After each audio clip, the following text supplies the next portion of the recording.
Dear students and dear friends, स्वागत है अपने चैनल पॉलिटिकल साइंस एसपीएम में। मैं विकास।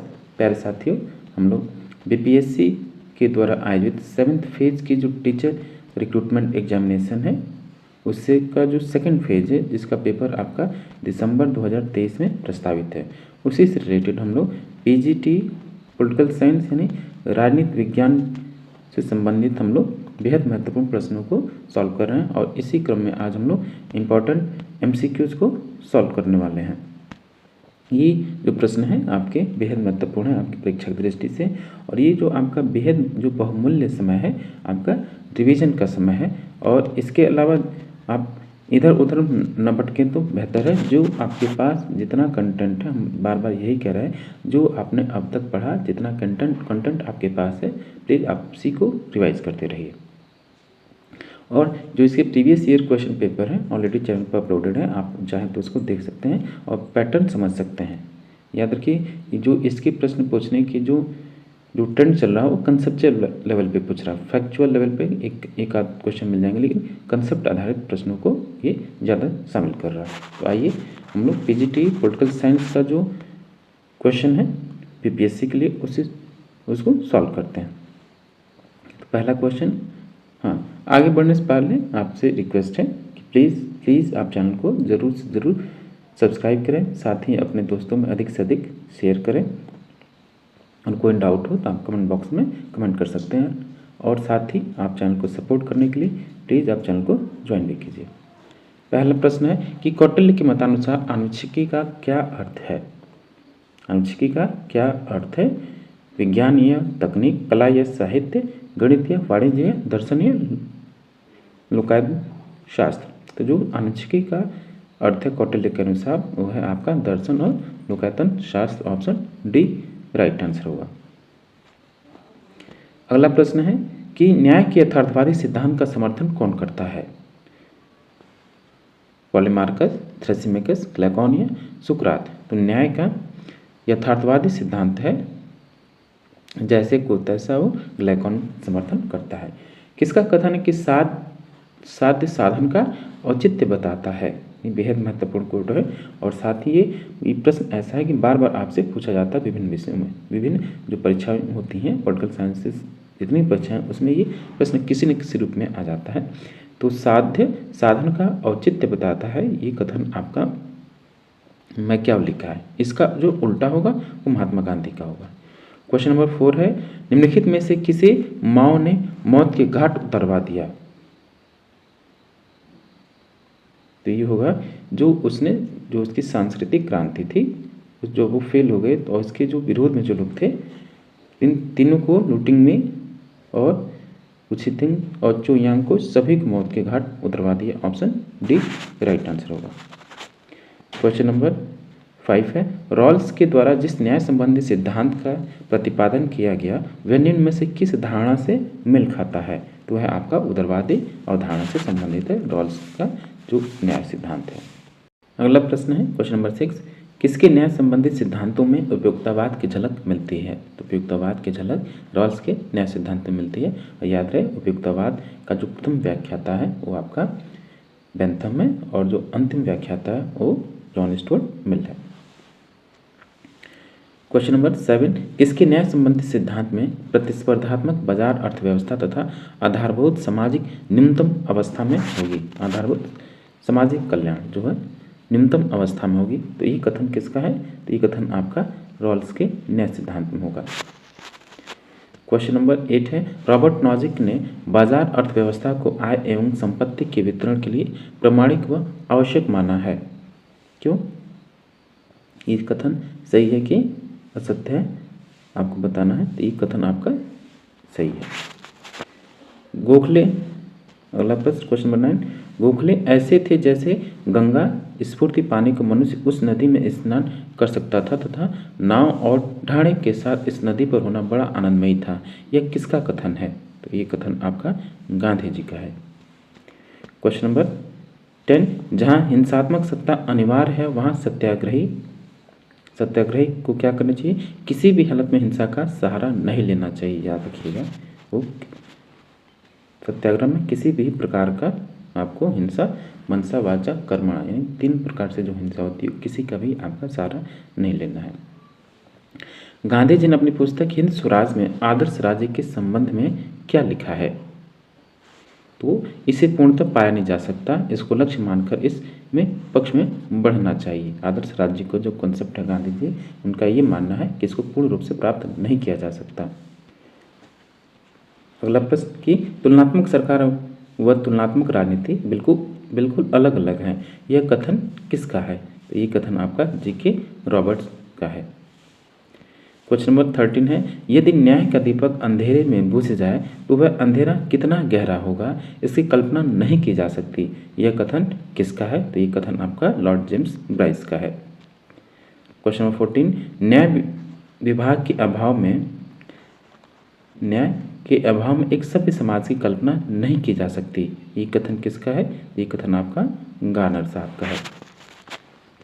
अगला प्रश्न कि किसने कहा कि किसी देश का कानून कितना ही अच्छा क्यों ना हो, एक स्वतंत्र और निष्पक्ष न्याय विभाग के बिना निष्प्राण है, तो ये कथन आपका हैमिल्टन का है। ऑप्शन सी राइट आंसर होगा।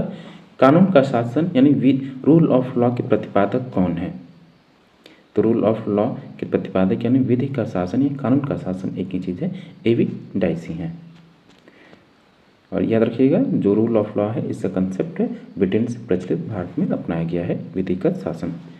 क्वेश्चन नंबर 17, राजनीतिक दलों को तृतीय सदन किसने कहा?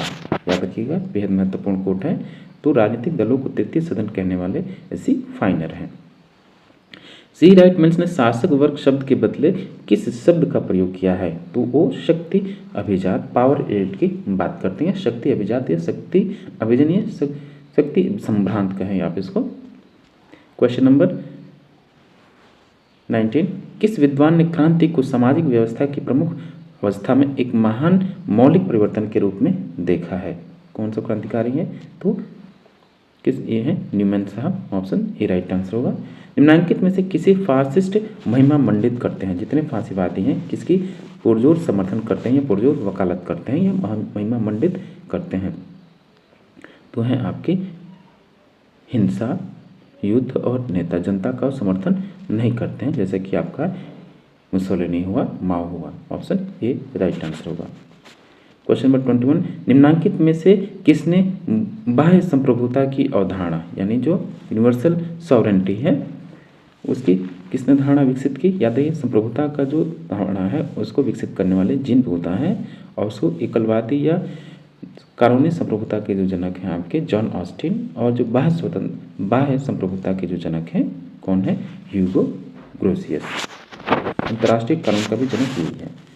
क्वेश्चन नंबर 22 देखिए, यह किसका दृष्टिकोण है कि संप्रभुता एक अखंड वस्तु है, उसे विभाजित करना, उसे विनिष्ट कर देना या समाप्त कर देना है? तो ये कथन आपका कैल्हन का है। अगला प्रश्न देखिए 23, निम्नलिखित में से किसका यह मत है कि राज्य के पास दंडकारी शक्ति का एकाधिकार है? जो कोर्सिव पावर है राज्य के पास उस पर उसका एकाधिकार है, ये कथन आपका किसका है?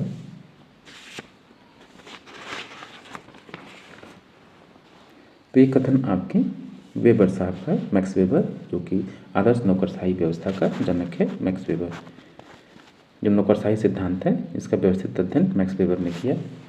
अगला प्रश्न देखिए, प्रत्येक राज्य उन अधिकारों द्वारा जाना जाता है जिन्हें वह बनाए रखता है, यह कथन किससे संबंधित है? ये क्वेश्चन भी बेहद महत्वपूर्ण है। तो ये क्वेश्चन लास्की का है, हराल्ड जे लास्की।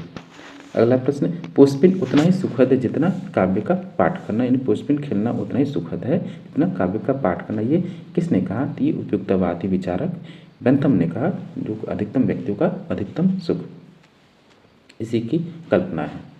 क्वेश्चन नंबर 26 देखिए कि निम्न में से कौन बहुलवाद को भविष्यकालीन भविष्यवाणी मानता है? ये क्वेश्चन भी बेहद महत्वपूर्ण है। तो लास्की। किसने संप्रभुता के दार्शनिक विचार का प्रतिपादन किया? दार्शनिक विचार का प्रतिपादन करने वाले हैं आपके रूसो, संप्रभुता के दार्शनिक विचार। क्वेश्चन नंबर, ये लोकप्रिय संप्रभुता का भी जनक आपका कौन है? रूसो है, जिसने सोशल कॉन्ट्रैक्ट लिखा और सामाजिक समझौता का भी विचारक है वो।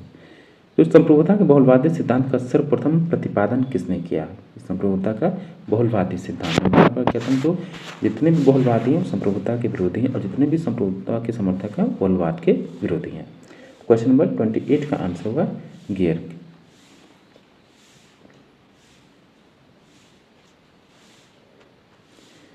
अगला प्रश्न की डेवलपमेंट एडमिनिस्ट्रेशन इन एशिया शीर्षक पुस्तक का संपादक कौन है? आपको जो पॉलिटिकल साइंस से संबंधित बेहद महत्वपूर्ण जो पुस्तक हैं और जो उनके रचनाकार हैं उनको भी आपको एक जगह लिस्ट बना के एक जगह नोट डाउन करके उनको बार बार पढ़ना चाहिए, क्योंकि अक्सर किताबों के नाम भी पूछे जाते हैं आपसे। तो 29 का आंसर होगा विडनर। जो डेवलपमेंट एडमिनिस्ट्रेशन इन एशिया, ये आपका एडवर्ड डब्ल्यू विडनर जो है, ये कंपेरेटिव स्टडीज अपन लोग हैं उन्हीं से संबंधित एक पुस्तक है। तुलनात्मक राजनीति की बेहद महत्वपूर्ण पुस्तक है ये। अगला प्रश्न है कि कौटिल्य के अनुसार राजा में निम्न में से क्या गुण होने चाहिए? तो कौटिल्य के अनुसार राजा में जो आपके गुण होना चाहिए, एक तो उसके पास पर्याप्त शिक्षा हो और उचितता हो, लोगों के साथ अच्छे संबंध भी उसके साथ होने चाहिए। तो 1, 2, 4 ये ज़्यादा बेहतर है। और शारीरिक क्षमता बिल्कुल नहीं, हम उसको नहीं मानते, लेकिन लोगों के साथ अच्छे संबंध है ताकि उसके राज्य के संचालन में लोगों को जब जनता लोगों का सहयोग भी मिलता है तो राज्य जल्दी क्या मतलब उसमें क्रांति की संभावना बेहद कम रहती है। सभी लोग संतुष्ट रहेंगे तो क्रांति नहीं हुआ, राज्य स्थिर रहेगा। अगला प्रश्न है निम्नांकित में से भारत के किस वित्त आयोग ने निष्पादन लेखा परीक्षण पद्धति को अपनाने की अनुशंसा की थी? तो इसका आंसर होगा ऑप्शन नंबर सी, 12वें वित्त आयोग ने। ये आपको अगला प्रश्न जो है मैच करना है। एक तरफ सोचिए है लोकपाल विधेयक और पारित करने का समय, ये भी क्वेश्चन बेहद महत्वपूर्ण है।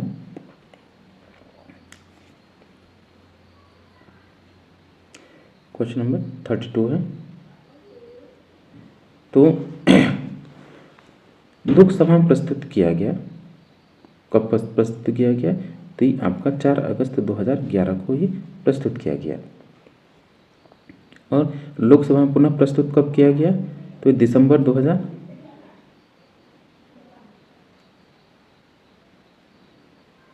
2011 में। फिर लोकसभा द्वारा पारित कब किया गया? तो ये पारित किया गया 8 दिसंबर 2013 को। और राज्यसभा द्वारा पारित कब किया गया? 17 दिसंबर 2013 को। तो इसका सही आंसर जो होगा ऑप्शन बी राइट आंसर होगा। अगला प्रश्न नौकरशाही के बारे में से किसमें कार्ल मार्क्स के विचारों का प्रथम प्रतिबिंब पाया गया? तो critique of Hegel's philosophy of right में नौकरशाही से संबंधित जो कार्ल मार्क्स के विचार थे प्रथम दृष्टया इसी में पाए जाते हैं। उसको जो नौकरशाही से संबंधित अपने विचार रखता है, क्रिटिक ऑफ हेगल्स फिलॉसफी में मार्क्स का जो क्रिटिक ऑफ हेगल्स फिलॉसफी है उसमें नौकरशाही से संबंधित अपने ज़्यादा नहीं थोड़ा बहुत दृष्टिकोण रखता है, ज़्यादा नहीं। क्वेश्चन नंबर 34 है चेस्टर बर्नार्ड के अनुसार संगठन एक क्या है? तो चेस्टर बर्नार्ड के अनुसार संगठन सचेतन रूप से समन्वित गतिविधियों की व्यवस्था है। अगला प्रश्न देखिए कि संगठनात्मक उद्देश्यों को व्यक्तिगत लक्ष्यों की अभिव्यक्ति करनी चाहिए, ये कथन किसका है? तो ये कथन भी आपका क्रिस आर्गराइस का है। क्वेश्चन नंबर 36 ग्रेपवाइन शब्द किस से संबंधित है? जो ग्रेपवाइन संबंध है आपके संचार से संबंधित है। अगला प्रश्न कि संगठन एक साझे उद्देश्य की प्राप्ति के लिए प्रत्येक मानव संघ का स्वरूप है। क्योंकि आपके प्रशासन से संबंधित लोक प्रशासन से संबंधित कुछ प्रश्न आने की संभावना रहती है, तो पिछली बार पेपर में आया भी है, इस वजह से इसमें उस लोक प्रशासन से संबंधित प्रश्नों को भी शामिल किया गया है। तो 37 का जो आंसर होगा वो होगा J.D. मुने। निम्नलिखित में से किसने इस विचार को अस्वीकार किया कि जाति की स्थिति दैवी प्रतिफल या दंड का परिणाम है? यानी कहने का मतलब ये है कि कौन इस विचार का समर्थक नहीं है कि जो जाति है वो दैवी या देवताओं या दैवी सिद्धांत के रूप में प्राप्त है। तो इस चीज़ का खंडन करने वाले कौन थे? तो वह आपके बिपिन चंद्र पाल। अगला प्रश्न कि किसके वर्णन में मौलाना आज़ाद, जवाहरलाल नेहरू, वल्लभ भाई पटेल तथा राजेंद्र प्रसाद संविधान सभा में अल्पतंत्र के रूप में थे और इन्हीं से पूरी संविधान व्यवस्था, संविधान सभा संचालित होती थी। एक जैसे इसमें क्या जो डोमिनेंट रखते थे अपना नेचर या पूरा उस पर प्रभुत्व रखते थे, किसके विचार के अनुसार ये चारों लोग, तो ये मानना था आपका जो ग्रेनविल ऑस्टिन है। Option A. क्वेश्चन नंबर 40 कि निम्नलिखित में से किस अधिनियम को भारतीय संविधान के अनुच्छेद 34 के अंतर्गत पारित नहीं किया गया है? अनुच्छेद 34 के अंतर्गत पारित नहीं किया गया।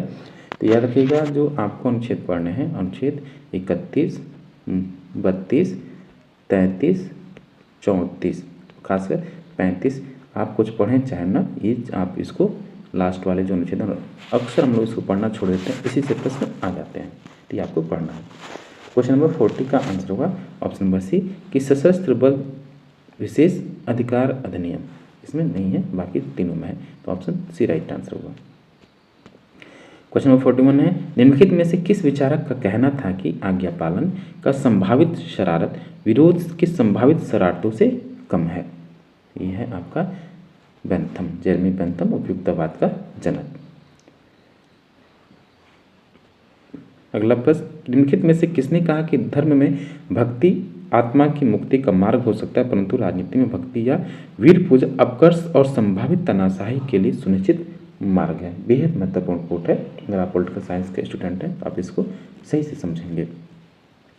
42 का आंसर होगा ऑप्शन सी, B.R. अम्बेडकर का कहना है कि धर्म में आत्मा की भक्ति का मान सकते हैं कि मुक्ति का मार्ग हो सकता है, लेकिन अगर राजनीति में आप भक्ति, किसी की भक्ति या वीर पूजा किसी को आप चरम पर चढ़ा देते हैं तो संभावित वो ठीक नहीं है, क्योंकि वो वहीं से तानाशाही फांसीवाद का जनक होता है। जैसे कि आप उदाहरण स्वरूप माओ और उसका क्या नाम है स्टालिन नहीं, मुसोलिनी और हिटलर, ये तीनों ही इसके उदाहरण हो सकते हैं।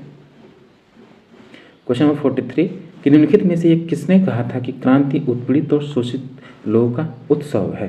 किसका कथन है? तो आप जाने जाएंगे। ये जो प्रश्न है आपका, तो ये जो है लेनिन का कोट है, याद रखिएगा। ये आपके लोग इसको मार्क्स से संबंधित मानते हैं, लेकिन लेनिन है। एक बार प्रभु को प्रवेश करने दिया जाता है तो मानव की संप्रभुता का अंत हो जाता है। यानी एक बार संप्रभुता में अगर आपने प्रवेश कर लिया तो उससे आप बाहर आपका निकल पाना असंभव हो जाता है। तो ये कथन किसका है? ये कथन आपका एमएन रॉय का है।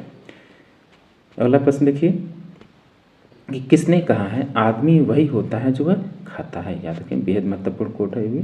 तो ये कथन जो है आपका फिरुबाक का है। Option C, option D right answer होगा, फिरुबाक। अगला प्रश्न देखिए कि लॉर्ड मिंटो ने सर्वाधिक खतरनाक व्यक्ति के रूप में किसका वर्णन किया था? ये भी बेहद महत्वपूर्ण कोट है। तो ये कोट है आपका किसका, किसके लिए? अरविंद घोष के लिए।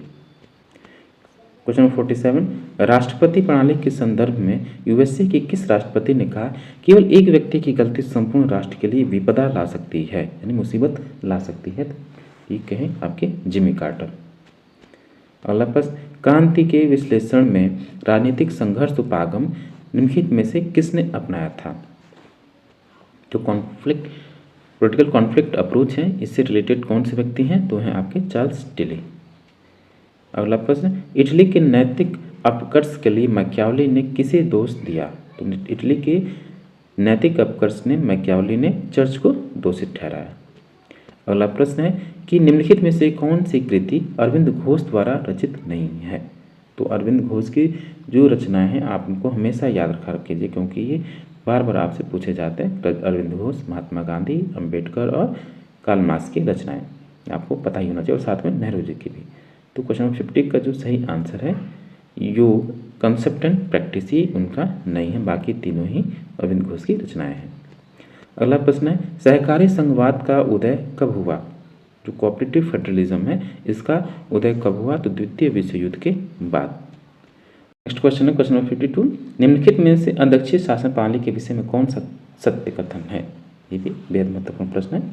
जो प्रेसिडेंशियल फॉर्म ऑफ गवर्नमेंट है वो आपका अमेरिका में प्रचलित है और हमारे यहाँ यानी भारत में जो है संसदीय शासन व्यवस्था प्रचलित है। तो ये आपसे पूछा है अध्यक्षीय शासन प्रणाली की एक विशेषता कौन सी सत्य है।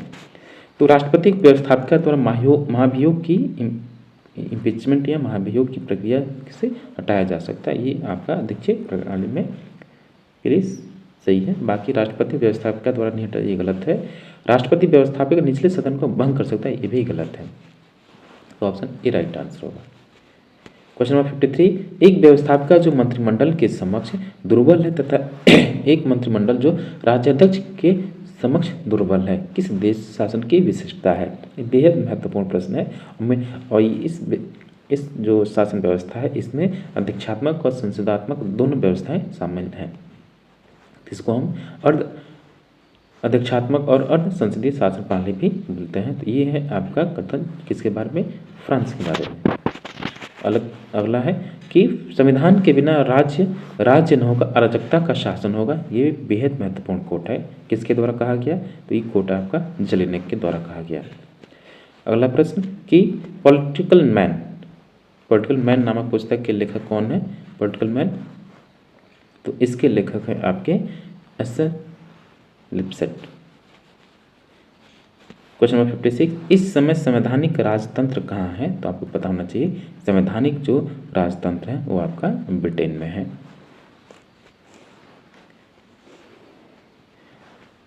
अगला प्रश्न, निम्नलिखित में से कौन महिला मताधिकार का प्रबल समर्थक था। महिला मताधिकार का प्रबल समर्थक कौन था इसमें से, तो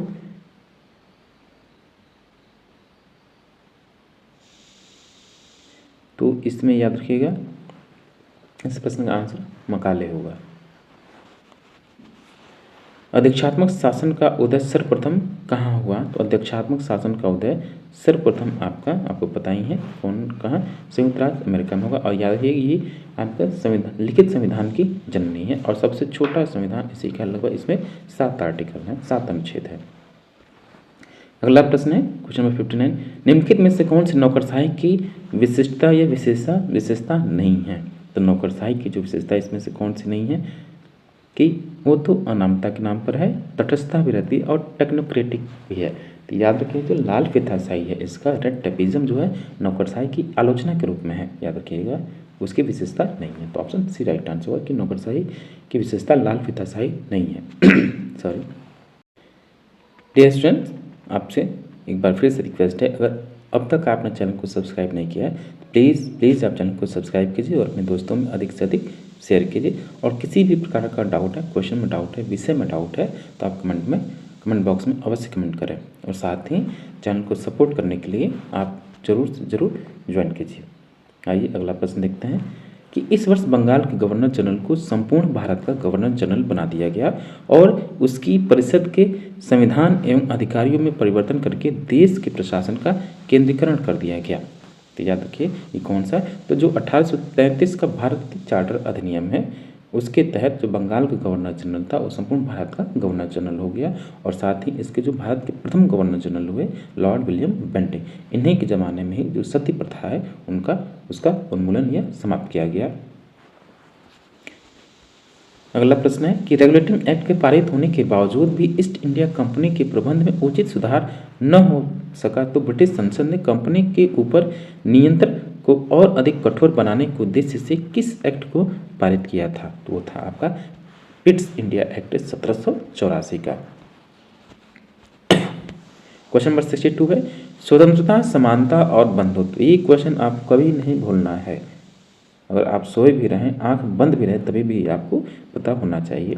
तो स्वतंत्रता, समानता और बंधुत्व जिसे संविधान द्वारा भारतवासियों को प्रदान करने का प्रयास किया गया, न्याय के मुख्य लक्ष्य कौन से हैं ये, तो इसका मुख्य लक्ष्य है कौन सा, ये तो राजनीतिक न्याय दिलाने के लिए ये तीनों ही जो हैं मुख्य लक्ष्य हैं, राजनीतिक न्याय के लिए मुख्य लक्ष्य हैं ये स्वतंत्रता, समानता और बंधुत्व। अगला प्रश्न कि 63 कि भारतीय संविधान के निम्नलिखित में से कौन सा अनुच्छेद अनुसूचित जातियों, अनुसूचित जनजातियों और अन्य दुर्बल वर्गों के शिक्षा और अर्थ संबंधी हितों की अभिवृद्धि से संबंधित है, तो 63 का आंसर होगा ऑप्शन ए।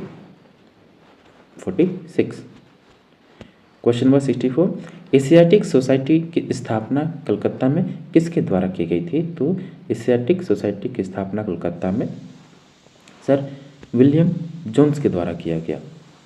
65 देखिए, निम्नलिखित में से कौन 1908 में मुस्लिम लीग का स्थायी अध्यक्ष चुना गया था? तो मुस्लिम लीग के जो स्थायी अध्यक्ष थे कौन थे वो? तो आगा खान इसके पहले और स्थायी अध्यक्ष थे। क्वेश्चन नंबर 66 है कि निम्नलिखित में से भारत में न्यायिक समीक्षा या न्यायिक पुनर्लोकन का आधार कौन सा है? तो है आपका विधि द्वारा स्थापित प्रक्रिया। विधि द्वारा स्थापित प्रक्रिया आपने जापान के संविधान से ग्रहण किया है, और जो विधि की उचित प्रक्रिया वो अमेरिका में प्रचलित है, याद रखिएगा इस चीज़ को भी। अगला प्रश्न, एल्बर्ट विल विवाद किसके काल में हुआ? एल्बर्ट विल विवाद जो हुआ आपके किसके काल में? तो लॉर्ड रिपन के जमाने में हुआ। क्वेश्चन नंबर 68 है, भारतीय संघ को स्थापित करने का प्रस्ताव लाया गया। तो भारतीय संघ को स्थापित करने का जो पहली बार परिकल्पना संकल्पना हुआ वो भारत सरकार अधिनियम 1935 में भारतीय संघ बनाने का प्रस्ताव पारित हुआ, लेकिन ये वास्तविक रूप में कभी यथार्थ रूप में या धरातल पे लागू नहीं पाया।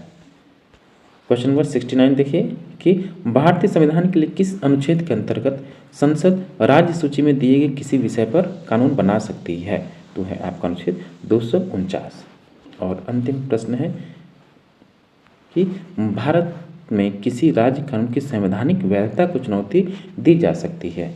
याद रखिए, भारत में किसी राज्य कानून की संवैधानिक वैधता को चुनौती दी जा सकती है? तो है आपका राज्य के उच्च न्यायालय में और नहीं तो सर्वोच्च न्यायालय में, दोनों में आप किसी भी राज्य के कानून की उसकी संवैधानिकता को चुनौती देने के लिए आप हाई कोर्ट भी जा सकते हैं, नहीं तो सुप्रीम कोर्ट भी जा सकते हैं। तो इसका आंसर ऑप्शन सी राइट होगा, ए और बी दोनों में।